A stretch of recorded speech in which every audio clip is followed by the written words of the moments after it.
こちら、ケラスジようこそ。本日やっていく動画なんですけど、BE:FIRST ですね、こちら、レオズバーということでね、こちら見ていきたいと思います。ということでね、サムネね、見る感じだと、川島さん、キリンの川島さんがいるということで、多分ね、ラビットつながりだよね、多分ね、きっとね、ちょっとね、このサムネつられて、ちょっとね、見ようかなって感じで、結構こういう系統見るの久しぶりだよね。ということでね、こちら、早速見ていきたいと思います。いくぞ。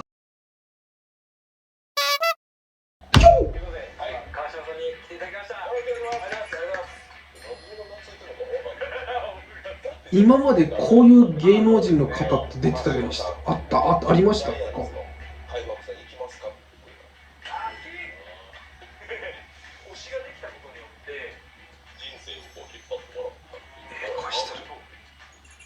ちょっとこれ楽しみですね。どうも、レオズバーへようこそ。というわけで始めました。第2回レオズバーです。この企画はですね、僕レオが、バーのマスターとなって、いろんな方をお呼びして話を聞いていくという企画になっています。今回、第2回とか第1回誰をお呼びしたんだろう。いろんなことを学ばせてくれるある方を呼んでいます。だって見ない日ないもんね、本当に。すごいよな。ちょっとスタジオ以外であるというかカメラがある状態ってないんで、そもそもレオと会うのがそのスタジオか東京ドームだけなんです。そうですね。あんまりこういうお店で1対1で飲んだことあるな。そうですね、ないですね。なんで結構僕は緊張してたんですけど、呼び出されたから来ましたね。いやまさか来ていただけるとは思ってなかったんですけど、とんでもないです。第1回がその萌え柄さんっていうスタさんで、第2回誰がいいですかって川島さんどうですかねってちょっと思っていたら、決まったのみたいな感じでめっちゃ嬉しかったんですけど、よかったよ。いやあります。ありがとうございます。でも会うのは先週の東京ドーム以来で、ジャイアンツ戦見に行って、俺とレオとビビの奥さん。あ、そうなんだ。行かせていただいて、すごいね、プライベートで。本当はその試合が終わってから、こんな3人で集まることがないから、そのままご飯行って、2時ぐらいまで飲みに映ったんかな、巨人戦のあれな。どうなんだ。初めて東京ドームで川島さんと見てて、このなんかいつの時はな、第2回。俺初めてすぎて、さすがにあれは飲みに行けるテンションがあったよかったですね。けど、そうだから、喋らない。よろしくお願いします。一番最初だったのはNHK の渋谷放送が多分初めてで、あ、そうなんだ。から時を経てラビットで、ラビットからじゃないんだ。それでも、なんか、レオだけがポンとっていう。そうですね。ラビットっていうか、で、僕川島さんずっと連絡先交換したくて、目標のラビット会作るみたいな話ができ、なんかでみんなで LINE 交換しようみたいな。だった時にもうザーッと思って、あ、嬉しいね。これ嬉しいね。なかなか言い出せないもんね、こういうの。だって2回ぐらいしか会ってないもん、その時。そうですね。で、1回は、鉄道線のレオだし、2回目がラビットだから、これ第一印象っていう。ああ、めちゃくちゃわかるかも。めっちゃ失敗ってたいや、芸人さんさすがやね。めちゃくちゃわかるかもしんない。なんでなんですかね。でも自分でも人懐っこそうだもんね。覚えてないですけど、なんか好きになったんですよね。スタジオの中でも結構レギュラーメンバーがポテる。そこに1組2組ゲストに来るけど、シーズンレギュラーでも3ヶ月ぐらい経ってやっとこう打ち解けるというか、決して仲悪いわけじゃないけど、なんかご飯行こうかってなるんだけど、2回目ぐらいでもうスタジオの信用がすごい心が綺麗な子だってほぼ準レギュラーじゃないんだってレオって。結構な頻度で出てるもんね。絶対来てください。いいよね。よかったら来てくださいの人も絶対来てください。椅子空いてますみたいな。エレベーターの前にお嬢みたいな感じで来てだからびっくりしたね。嬉しかった。ラビットという番組は結構こう末っ子的な、そうですね。芸歴的にもね、扱いなのにライブ見たら最年長めっちゃ飯食ってるか、マジ肉でいろんなことやってるかのイメージがやっぱあるんで、あ、ちゃんと取れるんだっていうの。でも結構自分的にもライブに来てもらって、本当はギャップをね、アーティストだぞっていうのをそうだってはい見てほしいなっていう。いやでも不思議だったよ、そのなんか最初に行ったドームのライブのはい一発目のドームだったから、はい結構ここでやるのが夢でしたうね。ん。で MC トークでみんなで一言一言言って、ああ、ありましたね。で歓喜を持ってる人もいるし、はいもうなんかこっからは世界行きますってわーみたいなの言ってたけど、なんかレオがパンをつった時なんかもう泣いてたの。ああ、はいで普通にやっぱこうファンの人とかって、はい夢が叶ってるこの瞬間を見れるんだ、尊いと思って泣くんやけど、はいなんか爆笑起こってたよ。そうなんですよ。出た出たみたいな。なんか僕自分が来そうか泣いたことないんですよ、一回も。だからそれはもうたまらなかったでしょ、そうです。一発目の東京の。で、感極まったんですけど、なぜかみんな笑ってるんですよ。なんでアーティストレオというのをね、見させていただいて、来ていただいて本当に嬉しかったですよ。いよいよこちらこそやで、はい、ちょっと今日レオズバーということなんですはい、まあそんなことも含めてちょっとお酒を飲みながら、忘れてたよ。そうです今言われたんですよ。そうやろな。店でもこんな酒出てくることないから。そうですね。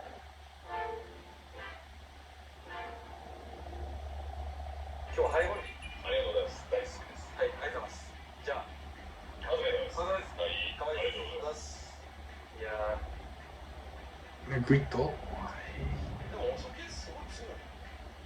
そうなんですかね。相当知り合いが強い子や。ええ変わらへんから。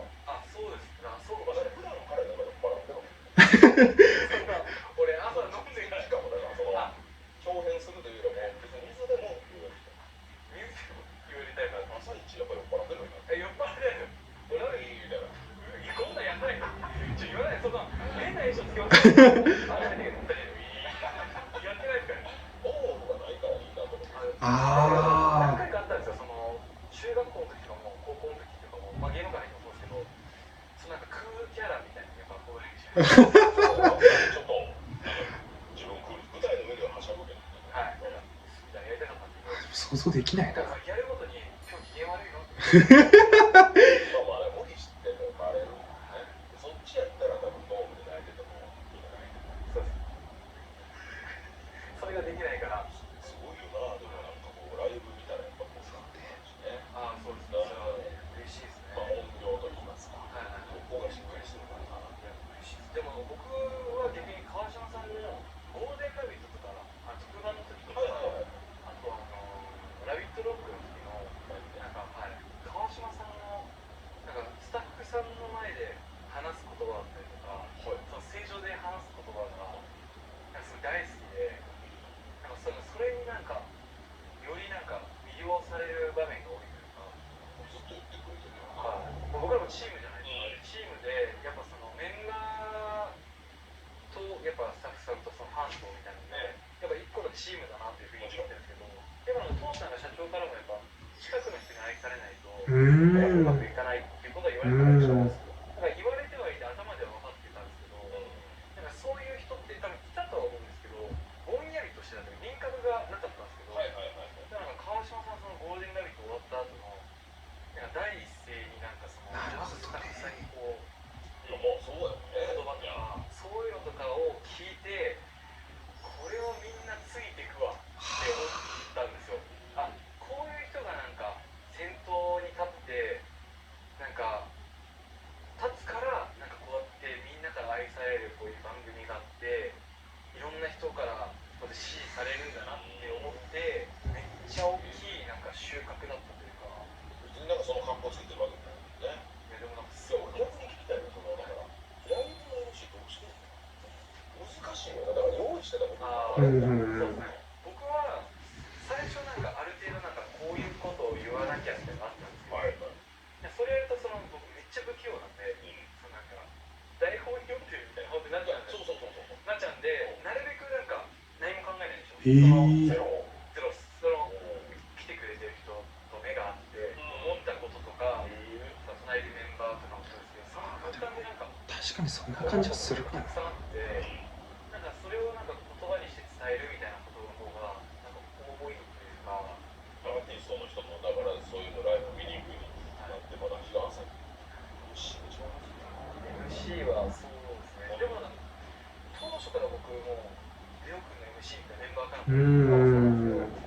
ったりおしゃべり上手なのね。多いんで、3、4年やってると慣れてくるというか、なんかそのなんか頭の回路みたいなのはなんか構築されてるんです。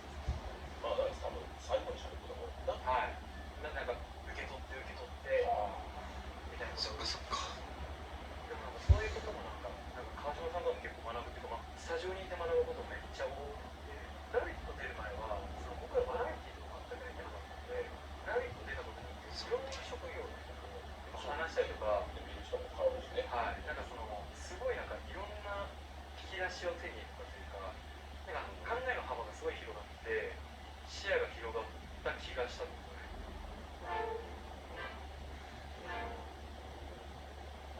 川島さんがなんでそんなにその一人一人のことを考えれるのかというか、一人一人の方がなんかこう大事にしようと思ったとかそういうのがあるのか、なんかいやもともとなんかこういう感じだったのかとか。いやでもやっぱりその、まあ、お仕事をラビットが始めるのが42歳で、まあそれまでは結構不安定といいますか、もういきなりこの世界入って2年後にグランプリ出て漫才はなんとなくこんなんかなっていうのは運よくこう評価していただいて、いろんな番組出て一晩で6本レギュラーとオファーと6本レギュラーが決まって、やばいね。月に1本しか仕事ないのが月に1回休みこれちょっとすごいね。いい気になってたんやけど、実力が全く伴ってないのに時間が決まってるんだよ。でなるほどね。6本レギュラー1年とかでいい。もう一回田村とこうやっぱりこうやった方がいいかな、やった方がいいかなってやり直してやっていく上でも自分を出せてないというか、うまくいかなかった。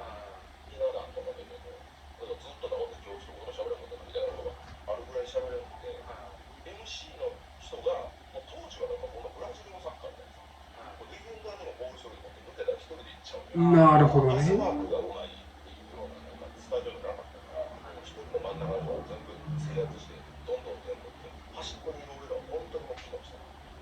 パス回ってきてもボール触れない時は。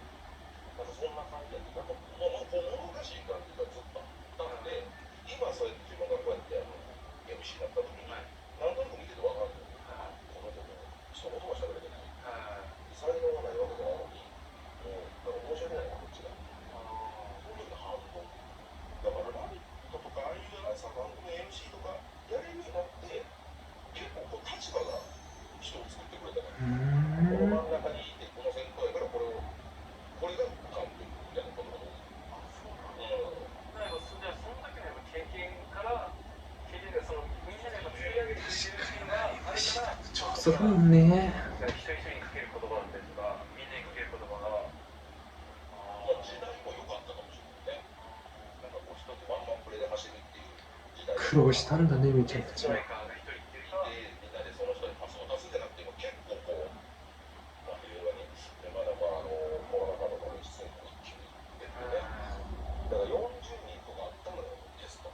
40人でピンマイク誰も使えないし、ガンマイクが本当はみたいなできた状況で、どうしても喋れないから。めちゃくちゃになる。それがコロナが起こったり、重なって、40人やってたやつをなんか10人とかそうなったらピンマイクですよ。ほんでなんか、まあまあ20人のサイトも聞いてくれるから、なんかそっからやね。じゃあ本当にコロナでそう、まあ世界的にはもう悲しいことだったけど、自分的にはそうお客さんも入れなくなって、こういうアクリル板があってっていうのが結構自分はもうそんなに可能性があったな。やりやすかった。じゃあそこが転換点ですよね。いや、そうやね。デビューしたの何年ですか？デビューが1999年。僕が本当に僕が生まれてそうだから、すごい。すごっ。この20年やって、モングランプリとかで優勝したり、奥さん呼んでいただいたり、そういうのはあってんけど、なんか次がなかったの。そのゴールで MC が始まったんで、この次がないっていう状況が結構続いて。でも川島さんでそうだってことはやっぱ厳しいね、芸能界。一生懸命やるし、たまに特番でそれで一生懸命やるっていう人生だって受け入れたのここで。その次の仕事ない時にその受け入れるまでになんかなかったそのめっちゃ落ちる時期っていうか。もうめっちゃあった。だからこの仕事が僕やりたかった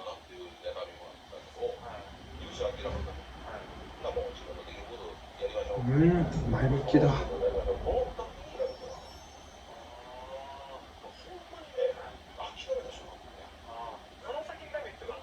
そうなんだ。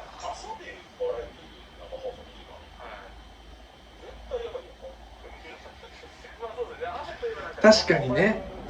いや確かにラビット面白いもんな。ラビット始まったのって多分デビューと僕が同じ時だったと思って多分そんなにテレビを見入れてなかったと思うんですよ。まだ今と全然違ったんですよね、形が。誰しもが短命で終わった僕らはニュースみたいなのに朝からいや本当にそうだったよね。でいきなり MC 経験ない僕やから結構まあもう終わるやろ。まあネットで言ったらいいことはないけど、そんな中でもここでこれもう滑ったら今度はもう始まる前が一番怖かったな。じゃあ結構勝負のラビットだったというか、川島さんからしたら。まあだからこれで3ヶ月で終わってたらもうとんでもないし、もうなんかなんつうの終わらせやになっちゃうしまう。今では超人気だもんね。こちらありがとうございます。いただきます。いやもう続きになっちゃうんですけど、そういう葛藤があったんだなって。いやまあ俺そうやけどスタッフさんもすごい逆やったって後から聞いたし、まあやっぱもう早く報道にしろとか、何をやってんねん芸人とかネットで、裏はもうやっぱりすごいニュースでやってるんだから、早く店畳めみたいなのをめっちゃプレッシャーかけられてるんですよ。一緒にやってる田村さんなんかもそうやろうし、俺ももちろんと思ってたけど、まあ最悪俺芸人やし、俺のこのことをいつか言えるなと思って。ただやっぱスタッフさんとかアナウンサーさんはこうはいかないから、そこは申し訳ない。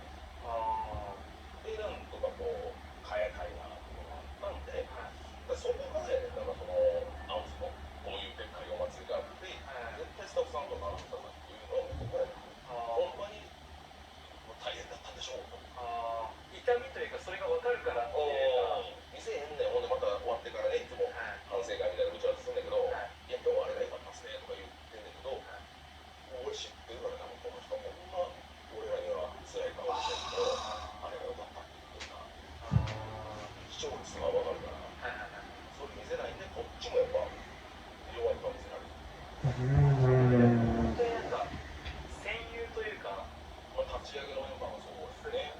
だからなのか、そうやね。なんかラビットのなんか強さみたいなのも理由がなんかちょっと分かった気がします。なんか全員にやっぱリスペクトがあるし、なんか全員がなんかいい方向にいいものを作りたいみたいな、そうなんか空気感みたいなのが BE:FIRST と、似てるっていうとなんかおこがましいんですけど、でもなんかそこがなんか親近感を持てる場所ですよ。例えばなんかお金が1円ももらえなくてもいい音楽をやりたいとかっていうのをむちゃくちゃ言ったりするんですけど、なんかその空気感にすごい似たというか、なんか好きなものをやって楽しんでそれが届いたらいいみたいなのをよく言うんですけど、なんかラビットのスタジオそれがすごいあるというか。そうですよね。アーティストや本気もすごいし、音楽番組じゃないのに絶対フルコーラスやってたら、そうですね。アーティストがいや結局フルコーラスでやりたいったらどうぞどうぞっていう。素晴らしい。音楽番組と尺があっていろんなそうそうですね。いやそのテレビサイズでなんかこうアウトロとかカットしまいますとかやってでなんかもう印象深かったのがとあるアーティストの方が音楽番組なんです出たらそれを選ぶの流行ってるフレーズだけやる2曲目いいですってやられてもうテレビ出なくなったんだってそこでうちからなんか誰かのアンケートであの人の音楽がいいですって書いて送った時にやっぱテレビってそういうことでしょ。何と言っても嫌な思いしたんで私は僕ですみたいな感じで突っ込んでられてたけど何回もマジで3年ぐらいかけてひー。買ったんですよ。でさらにその方が楽しかったって言ってくれた時にやったじゃん。やりがい感じるね、こうなんか。ちょっと今鳥肌立っちゃった。そうですね。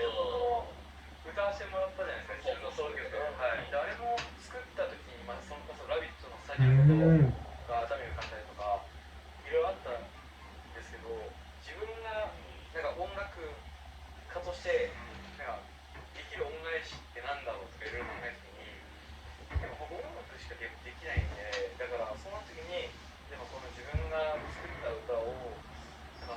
歌いたいなって思える環境っていうのがすごい素敵だなっていう。いや、それがやっぱありがたいね。だからいい意味で変な番組がね。そんなだって40個かけてると合わせてもするし。だと思ったらなんか一度ゲームでアーティスト1時間渡したりするし。まあいい意味でも自由。そうですね。すごいよね。その先頭にやっぱ川島さんがいる、なんか理由がなんかすごい分かります。全部はもちろん分からないですけど、芸能界にいる中でなんかこういう時期もあったんだなっていうのに。いや、まあそれはみんなあるよね。もうそれはビーファーストもとんでもなく苦労してやっと来たっていうのは。そうですね。それも。いやだからね、だからでもそう分かるよね。やっぱりレオ見てるとね。あ、本当ですか。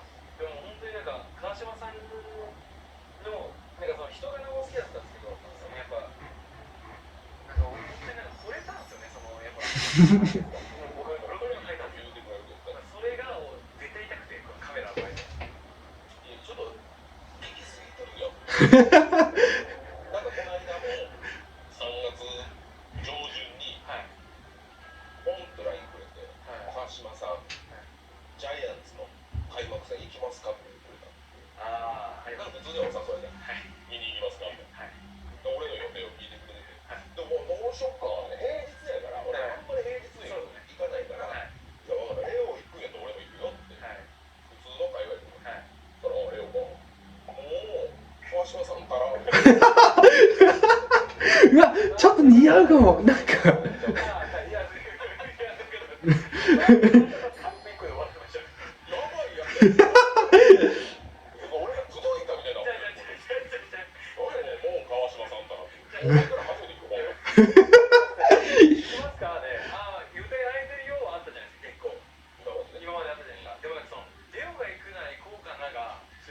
なあ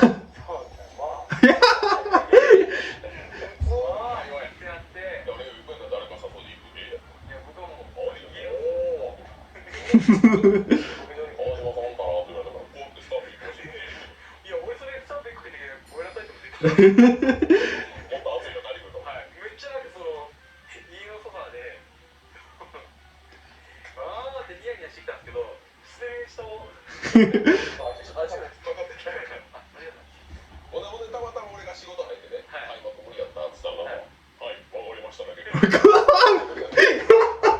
わかりやすく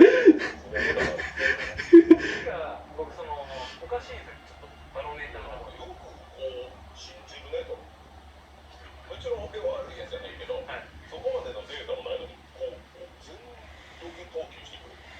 何回か出てすぐゴールデンラビットだったんで、もうその終わった後のその MC というかみんなの言葉見て、もう惚れちゃったっすね。もうあー好きあー川島好きって言ってくれる方がいないからね。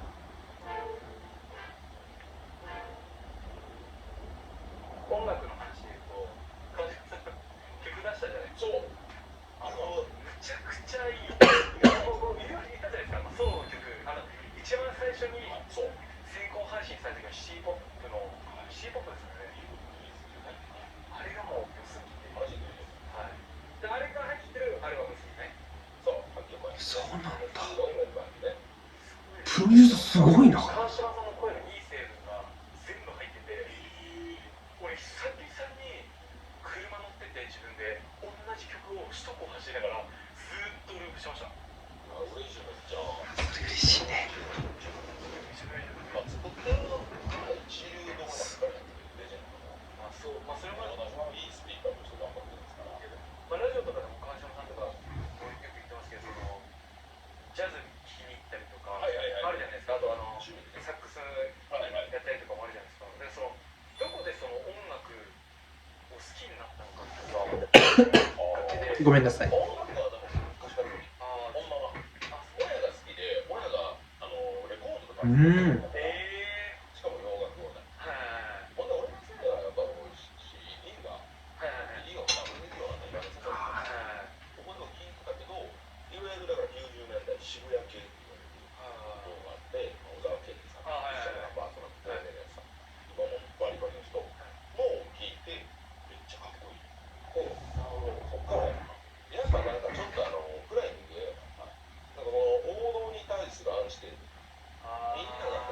感じでバンドがいいとか、なんかこう行くのが恥ずかしい。まあ、自分が長くいい。僕もでも同じです。なんかあるよね、そういうのね。あ、そう知る人と知るが好きだな。あ、なるほどね。変わらずです。そうやね。だから変わらずの感じやね。韓国の音楽って聞いたことがない。でもなんか K-POP が飛んだからずっと10年以上すごい。で、この中に YouTube とにかくずっと見てたら、G アイドルっていうね、アイドルそうね、大好きだもんね。覚えてる曲があって、すごくかっこよくて、だから自分の中で。でもちろん周りとかあんま分かってない。世界で覚えてるのはあんまり日本で話し合わない。俺自分だけとどめとこうと思って、で、だから自分の中の密かな、なんかこう、夢。いつかお前できない。ごめんなさい、急に来たのなんか。自分の中で雲の上の存在。まあでも夢があるから、自分が韓国語を勉強して、番組で向こうに行って、お会いさせていただいてインタビューできない。ほんで、そういう夢をずっとこう隠し持ってたの。2024年に世界ツアーが日本に入ったんで、チケットを頑張って頑張って取って、見た時に、出題してる時にもう、なんか、生きてるわ。自分が見てきたものが嘘じゃなかった。うわあ、よかった。で、これで、この間の3月にライブ5周年、5年目、ライブ4周年、5年目になるにつれて、ラビットから MC の2人にサプライズ、田村さんも PR ですけど、一緒にライブ見に行ってたんで、来ちゃったのよ、本当が。びっくりだった。あれはね、だから喜びもあるし、なんかあるし、こう悲しみもあるし、ライブを2曲やってくれて、でその後なんかポケットってね、ポケット卓球やるみたいな感じでさせてくれて、そっから俺初めてやってくれたから、丸2日間腹減らへんかった。俺今何のために飯食うんやろとか。いや、それはメインファーストのライブ見てめっちゃ感動して、よかったと本当にいいと思ってるよ。でも飯は食うよ。でも、負けないぞと思ってハンバーグ食べて。やってるぞやってるぞ、ご飯を食べるとか言ってるけど、これ見た時なんか終わったんやなと思って。一回そのなんかあったんですね。やりきったそうそうそう、だから燃え尽き症候群。なるほど。ゲームとかさ、って言うと、ドラクエとかで言っても、いつか魔王を倒すために、ずっとレベル上げて、完璧に装備揃えて、いざ魔王の城乗り込んで、倒して世界平和っていうことが理想や。これがあと5年ぐらいかけてやろうと思ってた。ところが、急にめっちゃレベル上げてる途中に、一報入って、魔王が10年死にました。終わりです。おめでとうございます。世界平和って言われた気分で、俺、何のために腕立てしてんだよとか、あれ以上の距離に近づけたんだ。そっからなんか、ほわーなってる。あと、メンバーが、いやー、日本のラビット自慢で面白かったって向こうでも言ってくれて、だからもう本当楽しんでいただいて、それは良かったです。今、どこに向かっていこう。走ってんだみたいな。そう。そんな感情初めて。じゃあ推しができたことによって人生をこう引っ張ってもらったっていう。推しの存在ってでかいよね。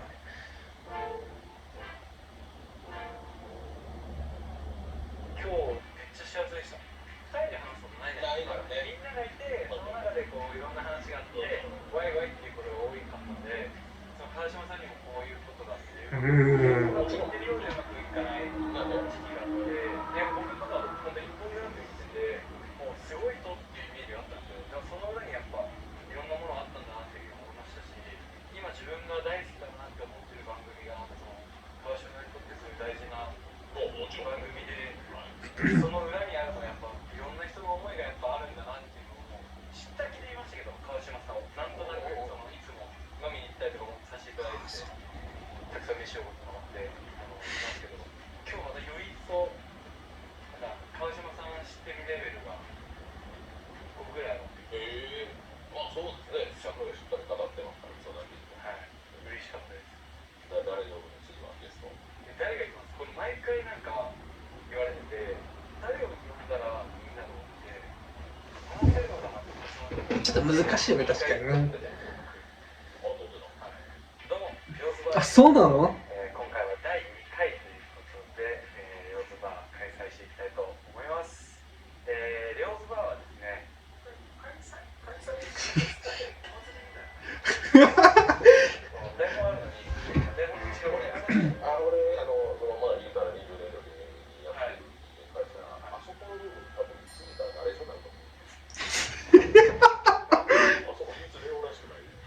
確かにちょっとたどたどしさあったもんね。でもね、確かに言われてみればそうかもしれない。やってみるんですか？